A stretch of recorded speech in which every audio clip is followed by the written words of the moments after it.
Welcome to part 5 of the Ableton Live sound design tutorial videos that I've been doing. We're working on bass lines in this series. My name's Tom Cosm, and we're going to be working today on a dubstep bass line, specifically working on the kind of wobbling bass sound, lots of automation. We're going to use one synth track, but we're going to use multiple, one bassline track, but we're going to use multiple chains to get different sounds coming out of nowhere and all kinds of funny things. Now I've just got a simple kick, synth, hi-hats, and a synth here, which is just playing some chords. Now this is just a placeholder for us,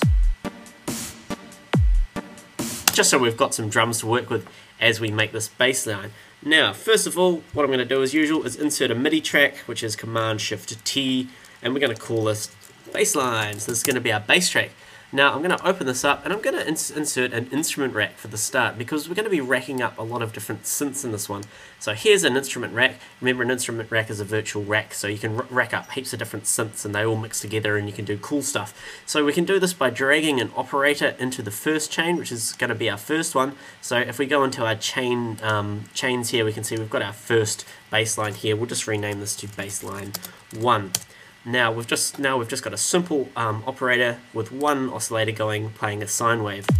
So if we insert a MIDI track here, Command-Shift-M, we can now go into this and we can work in our piano roll. Let's just use G as usual. So I'm just going to make a long note, just solo the bass line here. And as with lots of dubsteppy bass lines, we use lots of triplets. So I'm going to right click on the grid and choose triplet grid, which will turn the grid into a triplet thing. So things will snap in triplet beats rather than in standard kind of 16th notes. That means we can add in notes like this and get this effect. Now you can't really hear much happening at the moment because we don't have any kind of envelopes happening on our synth. So I'm simply going to go into the pitch area, turn on the pitch envelope, drag it up a bit, and now this envelope is going to apply to each individual note as they play. So that just gives it a little bit of a punch. Very cool. I'm going to go in and let's just make a long note like this. And I'm just going to select the loop point so we can loop that over. So that's cool. That's just a standard a sine wave. So let's go and change this to, let's use a square. Squares are really grunty. So just changing the waveform of this oscillator here. Very cool. Now I'm going to simply duplicate this track now over here in the chain, so we have a second one, a complete copy of the first one. I'm going to rename this one to 2, and let's just change this to a, what should we change this to? Let's change it to a saw wave. So now what we can do is we can bring the volume of the first one down, which was our square wave, and just listen to the saw wave. So we've got that one, and we have this one here. Now let's start automating that. That's very, very gnarly at the moment. For this bassline 2, let's just work on bassline 1 for now. So let's open up the filter section. Let's turn the filter on so we have a low pass filter. Let's just automate it so it sweeps open. We're going to do this using the envelope over here. So this line, we're going to attach it to the cutoff of this frequency. We do that by bringing up the envelope amount here. Let's bring it up to 100. So that means this line is going to automate the frequency. Now at the moment it starts off at the top and goes down to the bottom. We don't want that. We want to drag this out so there's lots of attack. And let's bring the frequency down so it starts off very cut off. And we'll bring this decay back here. Oh, sorry, the attack time back. Very cool. And let's give it a curve by clicking on this little dot and dragging down so it curves up, starts slowly, and then quickly gets to the top when it reaches the peak point.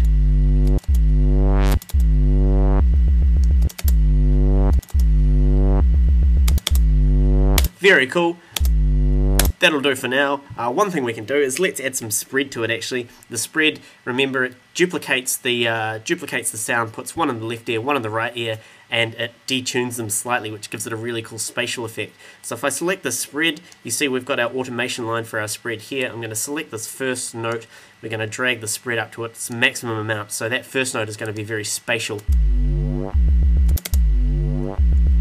Very cool. Now let's move on to these 6 notes here, which we've got in a triplet sound.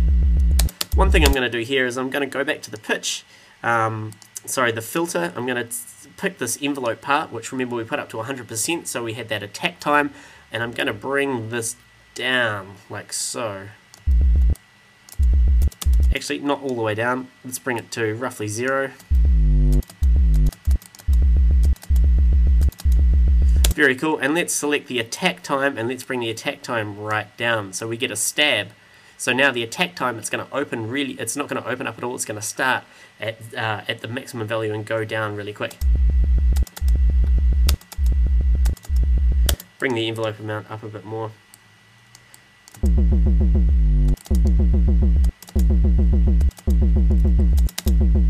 Very cool. One other thing we can do to automate this is if we open it up, you see we've got these velocity sliders here, so we can actually use this to attach to something within the synth.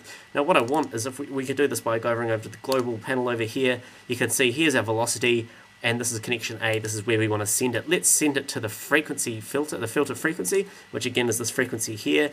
Give it an amount, let's say 100. So now if we go in here, we can actually hold down the command key and we can drag the velocity here, which is affecting the cutoff filter point. So we can drag these around and just get some automation.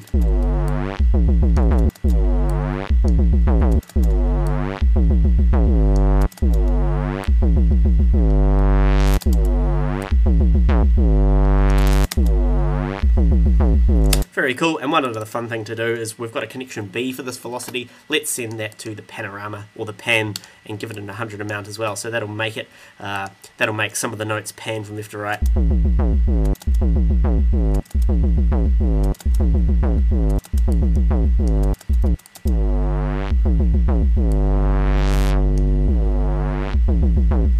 Very cool. Now let's go into this chain here again. Now you see we've got baseline 1 at maximum volume.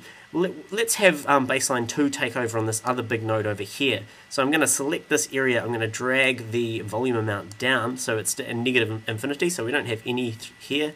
Oh sorry, I dragged that down at the wrong place. We want this to be no volume negative infinity here. So that means that baseline 1 is not going to play.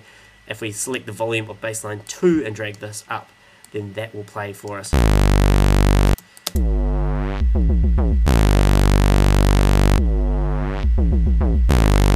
Now you can hear this baseline 2, which is just a saw wave. That's pretty intense. So let's put an auto filter after that. We're going to drag the auto filter after the synth. Remember, not after the rack, because if we drag it after the rack, it's going to apply to the whole rack. We just want it to apply to this chain, so we dragged it after the synth. So now we have another auto filter to play with. Let's just bring this up and down. We'll just loop this part here. And of course, because it's an auto filter, it's named an auto filter because you can automate it with this LFO. Remembering an LFO is something which oscillates, but you can attach it to something, in this case, the cutoff point. So by bringing the amount up on this LFO, we're telling it to slowly sweep this filter cutoff point up and down by this rate. And we can make this fast, up to 10 Hertz, we can make it really slow. So let's move this around. Remember to turn the phase down because this will separate things to the left and right. We don't want that just yet. See, as I bring this rate up, it goes really fast, 10 Hertz. So it's cycling that up and down 10 times per second. But we don't want to actually do it by Hertz. We want to do it by, we want to sync it. So if we click on this little note here, it goes into beat sync mode. So now it's doing it at 16th note. So if I play this, you'll be able to hear it happening rhythmically.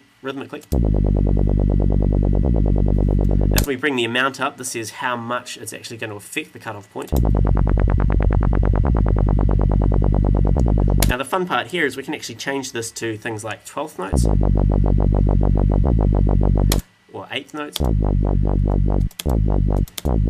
And we can automate this as well. We have a line, so let's make this one an 8th note. So we'll just leave that as an 8th note, and we can click and drag this down. We'll go make that a 12th, and we'll make this 16th. See how that sounds.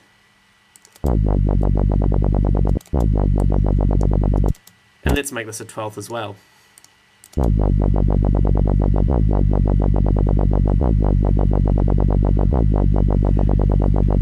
That's very cool. Let's click on the filter point here and let's automate the filter cutoff point as well. This will be the central point for where this LFO goes around. So let's drag it up like that.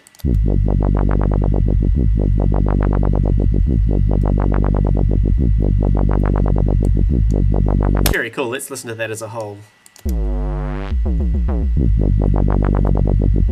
And I'll take the solo off so we can hear it with the drums and stuff.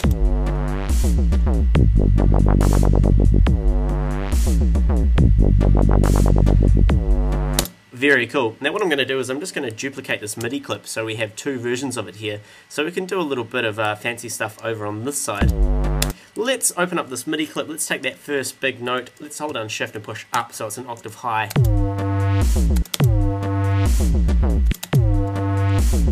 Let's get rid of these 6 notes here. We don't need these. Let's just bring it up to a minor third. Get rid of these so that this note is now playing a minor a third, which is a B flat, which sounds good in this particular chord. And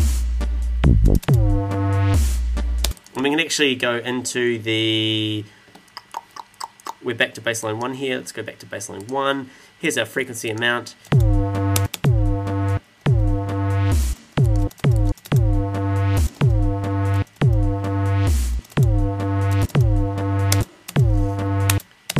Let's get rid of the envelope for that note. We don't need it, like so. And let's automate the filter frequency ourselves by dragging this part, selecting the filter frequency knob, and just making sure we have the area selected that we want to change. Drag it up so we're changing the cutoff value up, and get rid of this so we have a nice slope going up. And that means we can kind of change this around.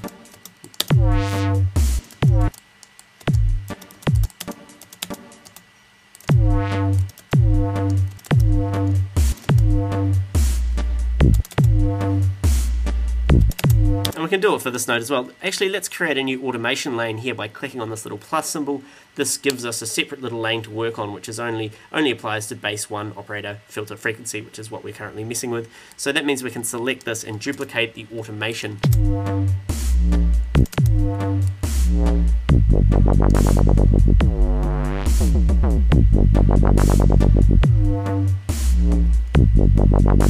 Now one cool thing to do would be to have this first note, which is high, this octave above, pitch shift down. Now one thing we need to do is I want it to go from the top right down an octave. So if we go over to our our global area here, you can see pitch is set on 5 semitones. We don't want 5 semitones, we want it to be a whole octave. So let's click on that and drag it up to plus 12. And now that means if we go into the MIDI clip, go into our envelopes mode, click on pitch bend, we can actually select this area and we can have a big slope down like that. And I'm just going to get rid of that point so it quickly goes down. And let's, just for fun, let's have this one go up and down. So I'm just going to quickly drag so we've got a couple of dots, double click in the middle and then drag that up. See how this sounds. And let's just make it so we get a little bit of that note before it actually sinks down. And we'll do the same here. Have it go up.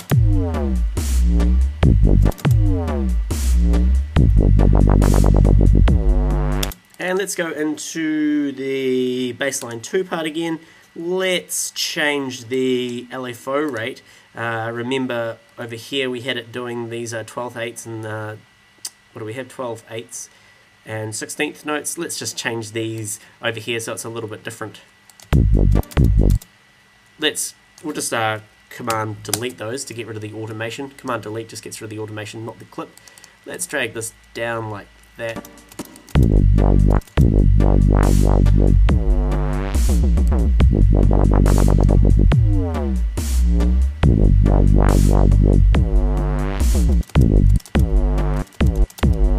Let's go back to bassline 1 again over here. Let's make it so that, let's bring the filter frequency right down here. It's a little bit too intense. So we're going to select this here, bring it down. So that means that when that attack envelope happens, it starts from really, really cut off.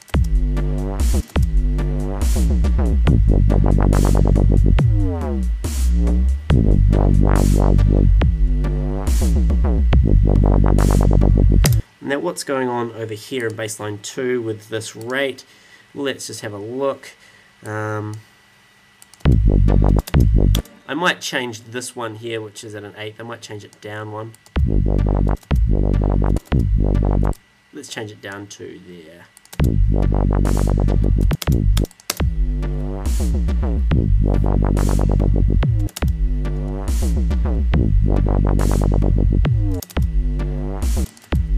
Sounding pretty good. I think the pitch envelope is too much. You can hear these 6 notes. They're sounding, they're not really sounding like notes. They're sounding kind of like kick drums. Let's bring the pitch envelope down. And let's actually go in here, go into notes, and let's actually just select these 6 notes and let's make them shorter.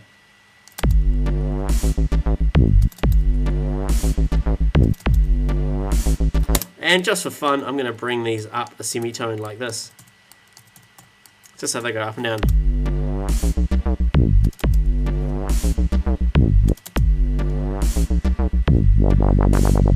Now, what else can we do that's fun? Let's go to this A return track over here. Remember, our return tracks are kind of little tracks that sit there with effects on them, which you can send stuff off to at random whenever you feel like it. Let's put a reverb on here. On the return track, we'll give it 100% wetness, because with the dry value is already coming through on this track, we can give the reverb 100% wet, which means this channel only reverb's going to play. We'll give it quite a lot of decay time, and we'll take off the high cut so it lets everything through. Then we can select the A send value here, and we can automate this to play only on that first note, so that big sweep will now have a big reverb to it, hopefully. And let's get rid of this dot so it kind of comes in right at the end when the high part's coming through.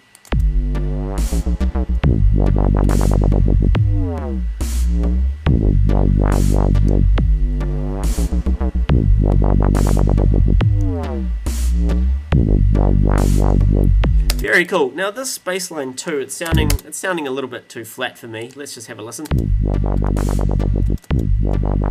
One thing we can simply do is we can bring in another oscillator here, bring this up. This is playing a sine wave at the moment. Let's make this a saw wave as well, but let's make the coarse value 2, which means it's going to be an octave higher. Oh, one thing I did, which is a mistake, is we have to go into our global settings here, make sure they're all coming out and mixing together, rather than this one, which makes them all frequency modulate each other. We don't want that. We want them to mix together here. So now we get an octave, 2 octaves.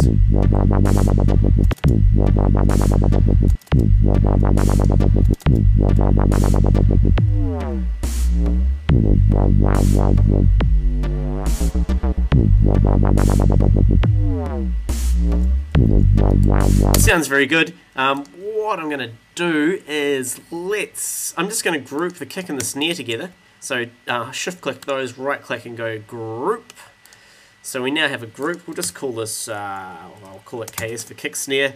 Now we can go into the bass line. I'm going to insert a compressor so we can actually duck the bass line when the kick and the snare are playing together. So if we light up a compressor and go into the side chaining part, we can go side chain on, take the audio from KS. So it's taking the audio from the kick and the snare together. That's why I grouped them up here. So now if we bring the threshold down, that bass line is going to get out of the way whenever the kick plays and whenever the snare plays.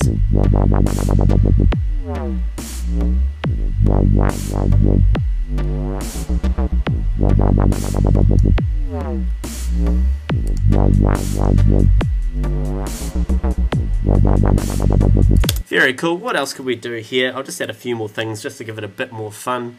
Let's put a Redux. This is a nice fun plugin. This just reduces the bit rate and just grunges up in general what you're feeding it. So we've got this downsample rate here.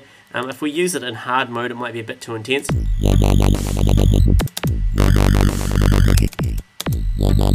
It actually sounds good. We'll see what it sounds like in soft mode. So we can automate this downsample so that it'll do some really crazy shit. Let's just automate it here. So I'm just going to drag a curve up so the downsample goes up to 6. Make it a curve. And I'm going to put the Redux before the auto filter, so it gets grunged up before the auto filter can do anything to it. That just makes sure that the cutoff is actually applying to the artifacts that or the overtones and harmonics above that the Redux chucks in.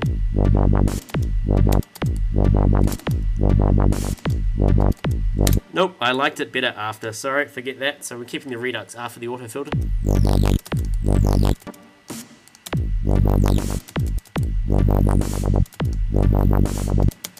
And let's just select a point here and drag it up.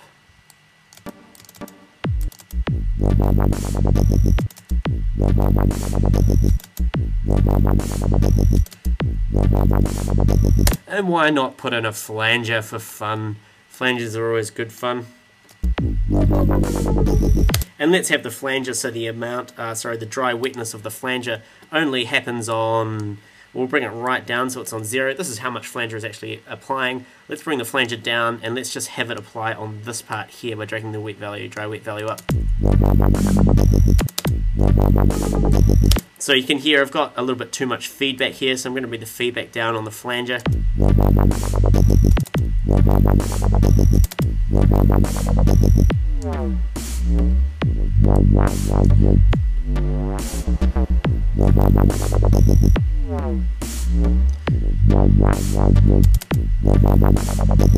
Now, really quickly, what else? Let's just go into this baseline one more time. Let's create a new chain. Let's chuck in an operator again. Okay, we've got to make sure that we automate the volume all the way down because we don't want it playing when the other ones are. I want it to play just this note here, so I'm just going to select that. I'm going to drag it up. I'm going to make sure baseline 1 has that that part turned down. Now remember we pitch shifted those notes before, so we have to go into the operator and change the pitch to +12 like we did with the other one. And it's playing just a simple sine wave at the moment. Let's put it on a saw wave. Let's give it a filter. Give it lots of envelope. And give it lots of attack like before. And we'll bring the slope down. Bring the frequency down to 0 so it starts off very low. And let's just modulate it because we've got this set on frequency modulation mode. This B is just going to modulate this saw wave here. It's just a sine wave. I'm just going to leave it as it is and bring it up till we hear some more grunt.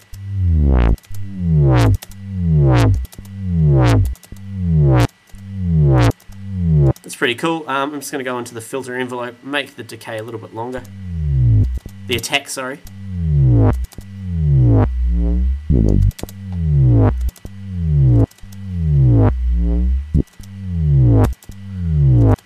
That's quite cool. Let's add one more effect on this one and then we should probably finish up. Let's put a... what could we use? Let's see what it sounds like with an overdrive. It could be a bit too much. Now I'm dragging the overdrive after the synth here. I forgot to rename this to baseline, forgot to rename this to baseline 3. Baseline 3. So this is our overdrive. Let's just change the frequency, the cutoff of where this overdrive is actually happening. Just to make it real grunty. Give it lots of drive. And change the tone a bit, see how what we can get with that.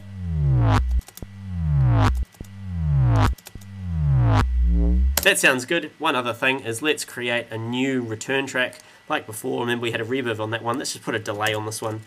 Very simple delay. We'll use a simple delay. We'll chuck it on. A simple delay.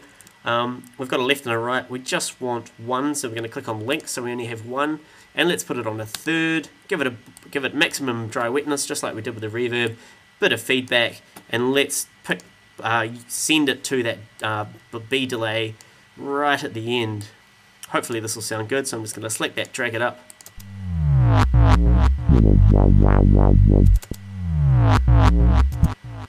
Maybe if we change that delay to 4/16 notes.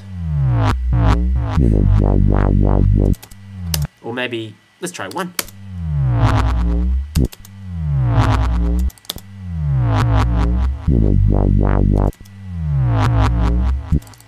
We need to add something after that simple delay because it's kind of cutting in to what we want. Let's put an auto filter like before. We'll turn it into a band pass. Remember, a band pass only lets stuff inside this little band.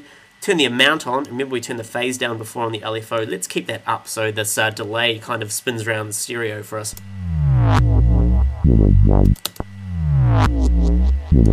bring the rate up quite fast. Let's put the beat on and let's put it on half a bar. Let's see what that does. Let's have a listen.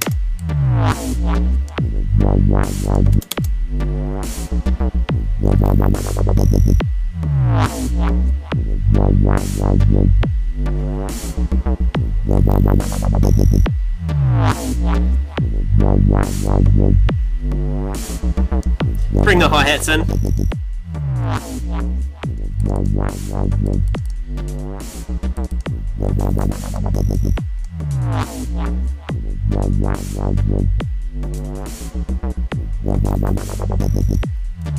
So I am happy with that. That's our new dubstep bass line. I've tried to use various types of automation. Remember we've got 3 bass lines here inside this instrument rack. So we've actually got, it's like having 3 different bass line tracks, but it's all within one track. It keeps things nice and tidy.